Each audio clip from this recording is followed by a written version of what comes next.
सपना, रोजगारी र परिवारको आशा, यी कारणले लाखौँ नेपाली टाढा देशतिर गएका छन्। तर त्यो यात्रा सधैँ सजिलो हुँदैन।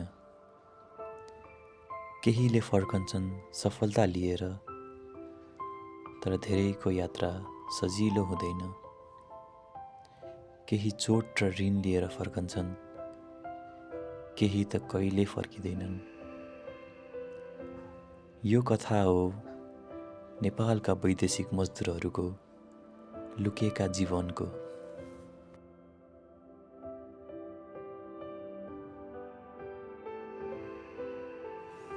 नेपाल, जहाँ अवसर सीमित छन् र रोजगारी केवल सपना बनेको छ, युवा आफ्नो भविष्य खोज्दै टाढा देशतिर जान बाध्य छन्। उनीहरूले घर, परिवार, गाउँ सबै छोड्छन्।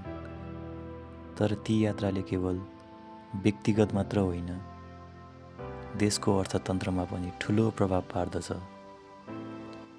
2024-25 को पहिलो 7 महिनामा रेमिटेन्स 900.58 बिलियन रुपैयाँ पुगेको थियो।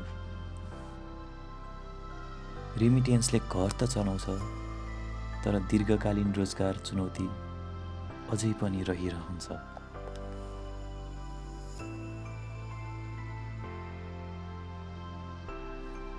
टिकट, भिसा र हजारौँ आशा लिएर उनीहरू उड्छन्। धेरैले ऋण लिएर यात्रा सुरु गर्छन् र त्यो ऋण कहिलेकाहीँ बोझ बन्छ।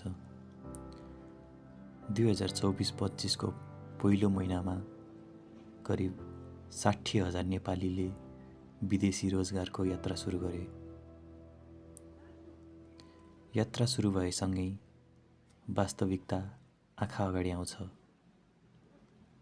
कठिन काम, अनिश्चित सुरक्षा र परिवारबाट टाढा हुनुको एक्लोपन। आशा र चुनौतीसँग मिश्रित यो यात्रा नेपाली मजदुरहरूको जीवनको पहिलो अध्याय हो।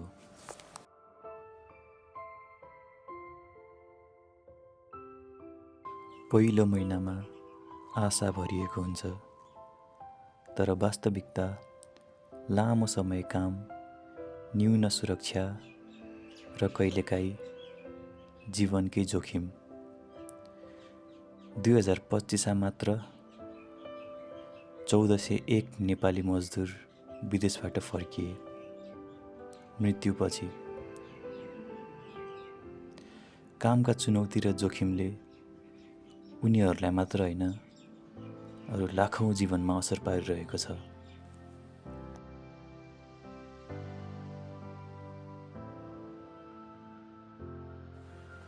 टाढा देशमा काम गर्दा केवल जीवन जोखिम होइन, स्वास्थ्य चुनौतीहरू पनि ठुलो हुन्छ। लामो समय काम, पोषणको कमी र मानसिक तनाव,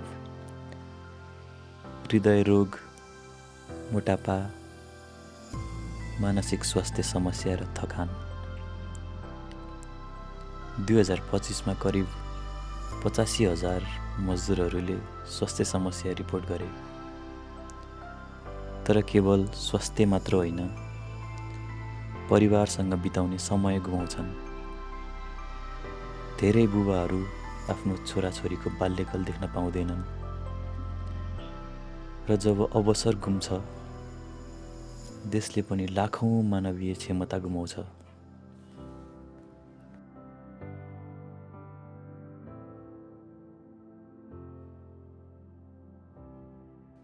यस्तो कठिन यात्रा, जोखिम, स्वास्थ्य चुनौती र परिवारसँगको दूरीबीच पनि आशा जीवित रहिरहन्छ। रेमिटेन्सले घरको खर्च, शिक्षा, स्वास्थ्य र साना व्यवसायमा सहयोग पुर्याउँछ। 2025 मा विदेशबाट प्राप्त रेमिटेन्सले नेपालमा लाखौँ परिवारको जीवनमा सकारात्मक प्रभाव पारेको छ। केही युवा भने अनुभव र सिप लिएर फर्कन्छन्, नयाँ अवसर सिर्जना गर्छन्। यो कथा केवल चुनौतीको होइन, तर साहस, सङ्घर्ष र सम्भावनाको पनि हो। यदि हामीले अवसर, सुरक्षा र स्वास्थ्य सुधार्ने उपायहरू अपनायौँ भने हजारौँ नेपालीको जीवन अझ उज्यालो हुन सक्छ।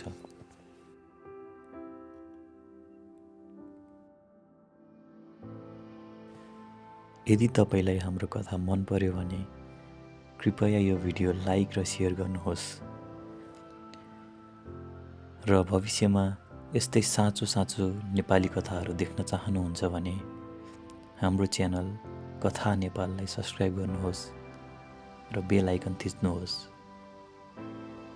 हरेक कथा, हरेक सङ्घर्ष र हरेक सफलता तपाईँलाई प्रेरणा दिन तयार छ।